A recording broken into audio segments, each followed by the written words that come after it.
After years of dodging him, Lion has finally come face to face with the man she never wanted to see again, Roy Tillman.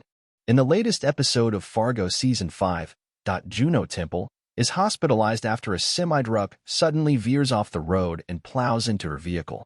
When she wakes up, a nurse reveals that the hospital was able to notify her husband of the accident, but it's not he who strides into her room next. Instead, her estranged spouse, Roy John Hamm, saunters in, gets up in her face, and utters 3 chilling words: "I got you." Temple tells EW that the dynamic between Roy and Dot is more about ownership than it is an actual relationship. It's not a two-way street, remotely, she says.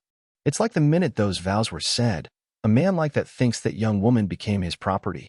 Earlier in the episode, Dot is forced to confront how she came to stay with the Tillmans and was slowly coerced into becoming Roy's second wife, while visiting a spousal abuse survivors program called Camp Utopia. The moment acts as a catalyst for Dot, stealing her resolve as we head into the series' final episodes.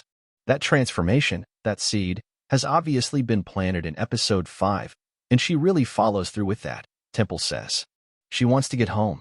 She wants to get home to her daughter, to her husband, to her family, to her safe place. And I think she also really wants to eradicate her demons, finally, forever. That means going up against Roy, who Temple says views Dot as the catch of a lifetime. I think she's a breeder for him, she explains. The fact that they never had a child is infuriating to him. I think in a situation like that, where he is abusing her and she keeps fighting, he was to win.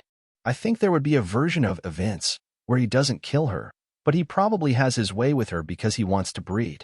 While Roy is aware that he has to get rid of Dot at some point, Temple says he's unable to murder her because of how much he enjoys having complete control over her. I can't use the word love with him, because I don't know if that's even possible, but it's like, if I can't have her, then nobody can. But at the same time, he can't end it with her because she is also a match for him, whether it comes to being a fighter, a wife, a cook, a mother. All these things he would expect her to be, she's kind of the best that he could imagine. Dot, importantly, is also one of the few people who has escaped Roy's clutches. No one's ever gotten away. No one's ever said no, the actress says. And I think that drives him FNG crazy. And so, for that, he needs to own her again. I think that control is something she was always trying to get away from once she realized the monster that Roy is. Temple adds, I think that's an important part of Camp Utopia too, when Dot realized that it wasn't Linda's Carrie Matchett fault at all, actually.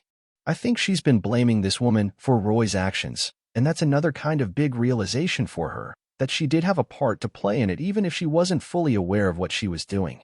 And that Roy is the one all along that has been FING evil.